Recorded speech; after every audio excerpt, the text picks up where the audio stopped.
Hello and welcome back to another video. Today I'm at Miyajima Ferry Port and I'm just about to head over to Miyajima.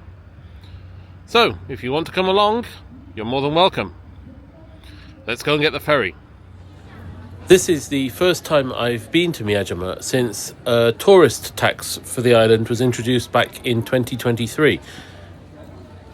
It certainly doesn't seem to have reduced the number of visitors to the island, though. Okay, so this is the view from the ferry to Miyajima.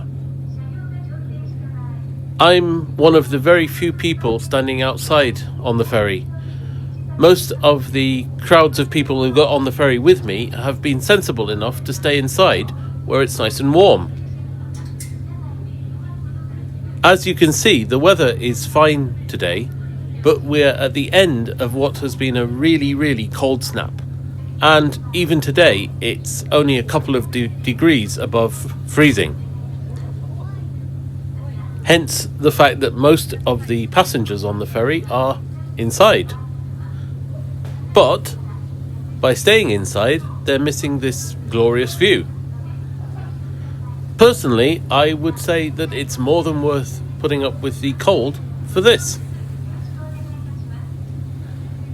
We're just about to pass a ferry heading back from the island. There are ferries to and from the island about every 10 or 15 minutes during the day. It's a pretty good service. By the way, the ferry only takes about 10 minutes from the mainland to the island.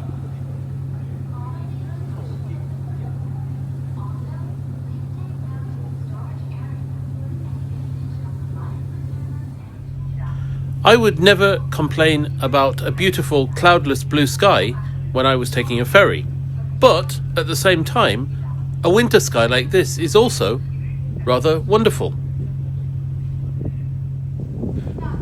From Miyajima there are two ferry companies operating services to Miyajima Island. One company is JR and the other is called Matsudai Ferries. I'd intended to take the JR ferry because from Miyajima it doesn't go in a straight line to the island. Instead, it sort of takes a curved course so that it can pass right in front of the shrine gate itself.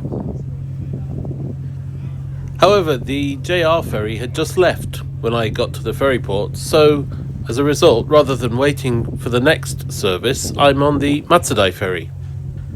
Even from this more direct route, though, you can get a fairly good view out across the sea towards the shrine gate. And even from this distance, you can see the huge numbers of people waiting to take a closer look at it.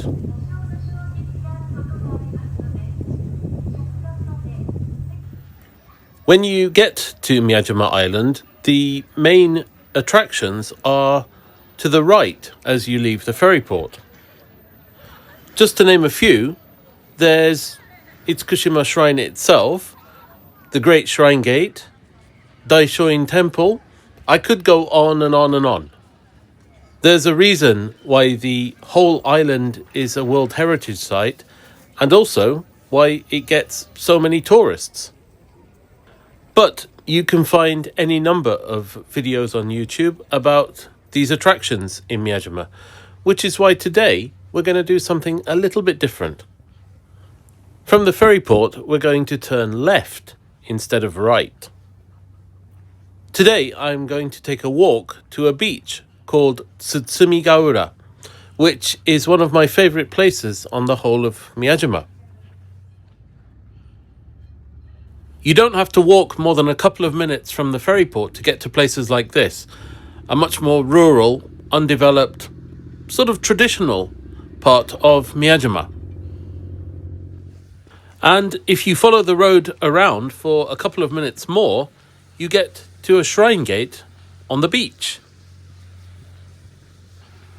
This stretch of coast is called the Nagahama coast, and the shrine gate is for Nagahama Shrine, which is just across the road from the gate. Anyway, let's take a little look at the gate itself. One thing you can absolutely say for sure is that there are fewer crowds here than around the shrine gate for Tsutsumigaura Shrine.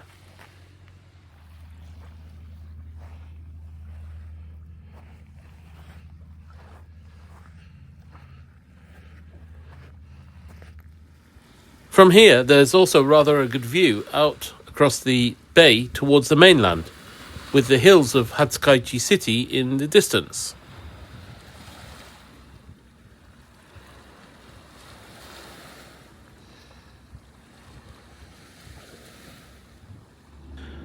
As well as the ferries to Miyajima, there's also this ferry, the fast ferry, which links the island to the very centre of Hiroshima. At the end of Nagahama Beach, the road turns right, heading slightly inland. But if you carry straight on along the coast for only 100 metres or so, you can make a little detour to this old port. Both at high tide and low tide, I always enjoy this view. And what's more, if you walk to the headland, in other words to the very end of this path, there's a great view out over the sea towards Hatsukaichi City proper, and further in the distance, Hiroshima City. Just like this. Hatsukaichi City is to the left of the picture, and to the right, almost behind the cliff, in the very far distance, is Hiroshima City.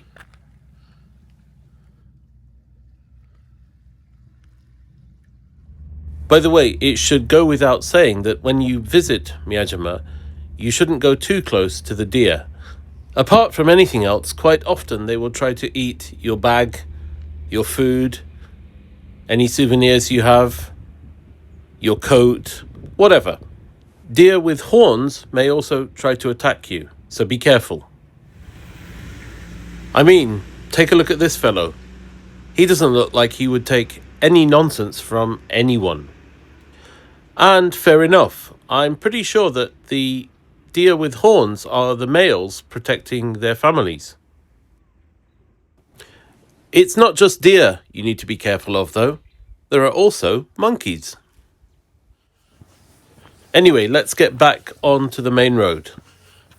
At the end of Nagahama Beach, when the road turns right and heads slightly inland, it goes uphill for just a little while, but it's nothing that steep. Or so he says, panting heavily. No, actually, it's quite a pleasant walk with forest on both sides. When you think about how many people come to Miyajima these days, especially with the boom in foreign tourism to Japan after the coronavirus pandemic, it really is quite surprising, shocking almost, to see how quiet this area of the island is. This is only about 10 minutes or so walk from the ferry port, but it really is just like a different world. By the way, I might be wrong, but I think this bay is called Suginoura, which translates to Pine Bay. Whatever the name, it really is quite a beautiful place. It's so peaceful, so quiet.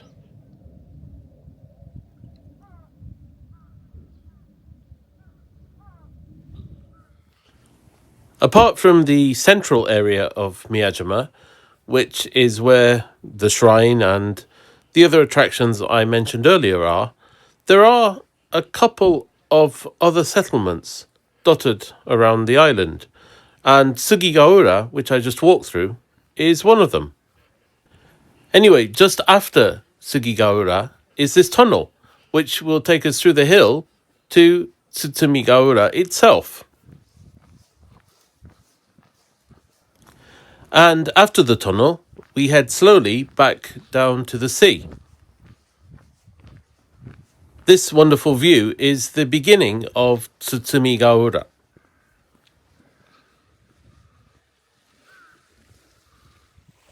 These things here are oyster rafts, or ikada.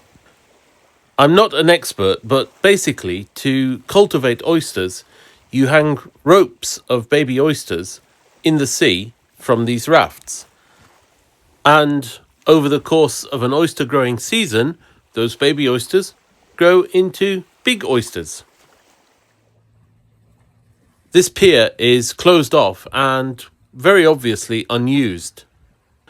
I can't be sure, but I think that a good few years ago there were ferry services from Hiroshima to Tsutsumigaura. And this is probably why there were those ferry services. It's a spectacular, beautiful beach. Just imagine coming to spend a summer afternoon here. It would have been wonderful. When you think about it, it is such a shame that there aren't ferry services to here anymore. Just take a look at the colour of the sea.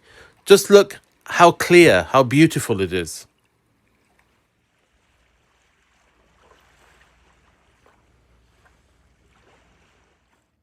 It's not just the sea that makes Tsutsumigaura so beautiful, though. The beach was selected as one of the 100 best beaches with white sand and green pines in the whole of Japan. So, without any further ado, let's take a walk along the beach.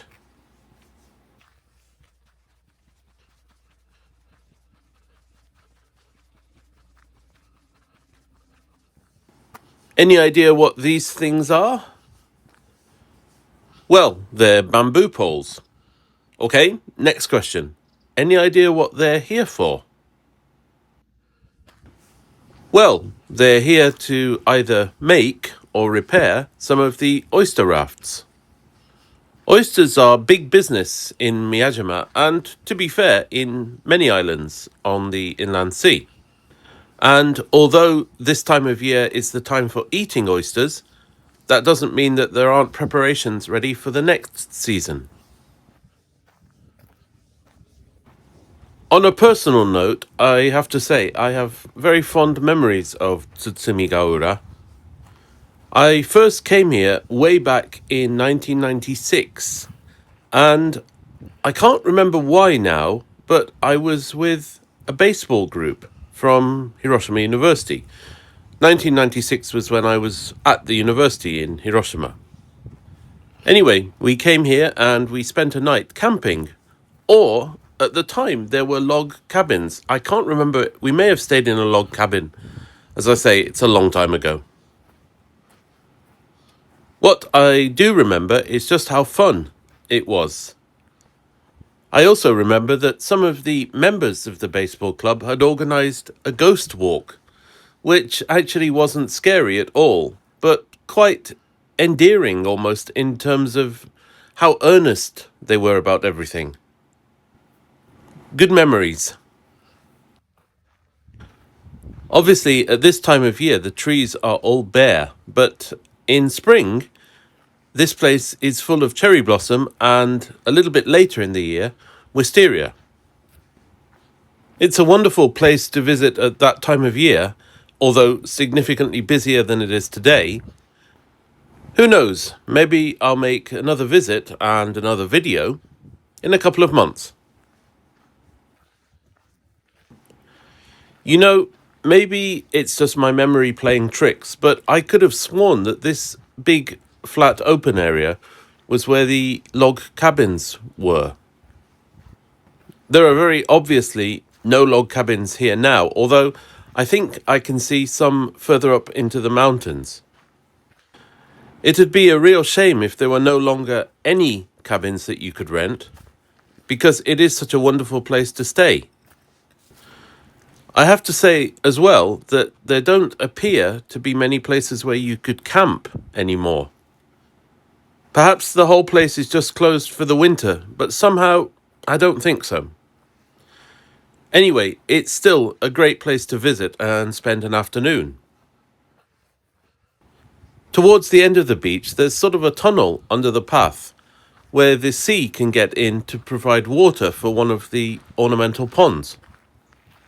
I'm standing just above the tunnel now, in fact, and after the tunnel, the beach seems somehow wilder. I think this is my favourite part of the beach, especially with the cliffs in the background.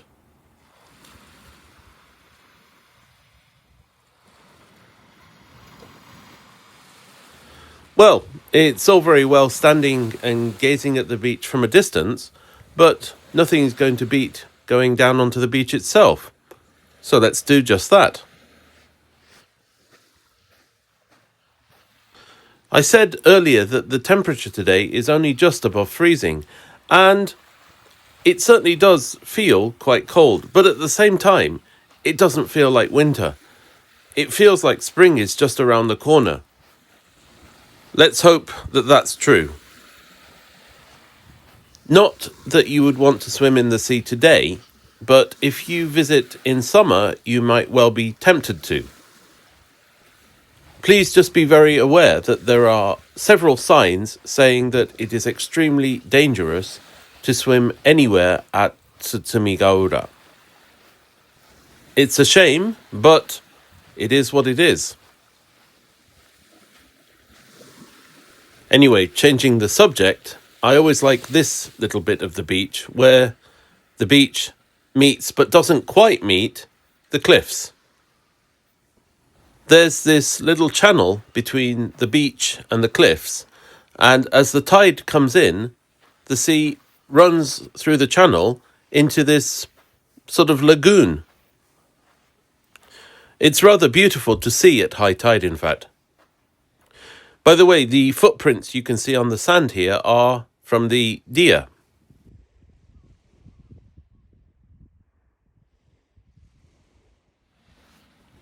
Anyway, although it's still a very beautiful afternoon, it's going to start to get dusk fairly soon. So I'm going to say goodbye to Tsutsumigaura and head back to the ferry port, I think. It's about a 30-minute walk from the ferry port to Tsutsumigaura, so it's easily walkable. Having said that, there is also an occasional bus service.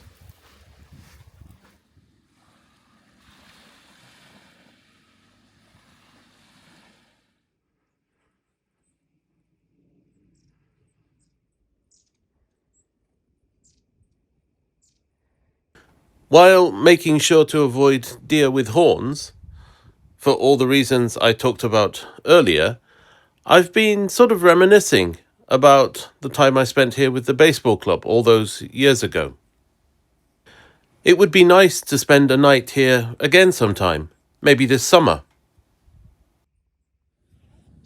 Anyway, just like that, the sun has dipped behind Mount Misen, the largest mountain on Miyajima, and the beach, and the sea for that matter, has very much lost its colour. Suddenly, it looks like winter again. With this final long look out over Hiroshima Bay, I think it really is time to head back. It's been a nice afternoon though, and one that I can wholeheartedly recommend. Okay, we're back at Suginoura. I didn't show you this on the way to Tsutsumigaura, so I'll show you now. This is Suginoura Shrine. Simple, but rather nice. And just as the sun is beginning to set, this is Nagahama again.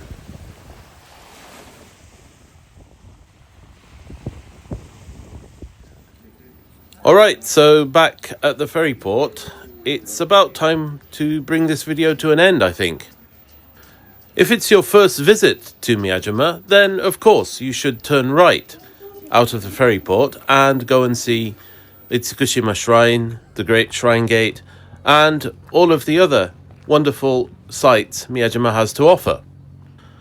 But if you're lucky enough to have visited Miyajima more than once, or if you're just looking for some peace and quiet, then a walk around to Tsutsumigaura is something I would really recommend. You'll see a completely different side of Miyajima, and no, of course, I couldn't finish the video without heading round to Tsutsumigaura Shrine and taking a look at the shrine gate. So here it is at sunset. The best time of day to see it, in my opinion. I do stand by what I said about Tsutsumigaura, though. If you've already seen the main sights of Miyajima, then a walk around to the bay at Tsutsumigaura is a great way to spend an afternoon. The main part of Miyajima is really quite developed these days. The traditional shrines and temples notwithstanding, of course. But a walk around to Tsutsumigaura will show you a very different, much more rural side of Miyajima. Anyway, thank you as ever for watching this video. I hope you enjoyed the walk around to Tsutsumigaura. Please do leave a comment if you've ever been or if this video has made you want to visit. I would be interested to hear your comments. Once again, thank you for watching, and I do hope to see you in another video very soon. For now though, from Miyajima, goodbye.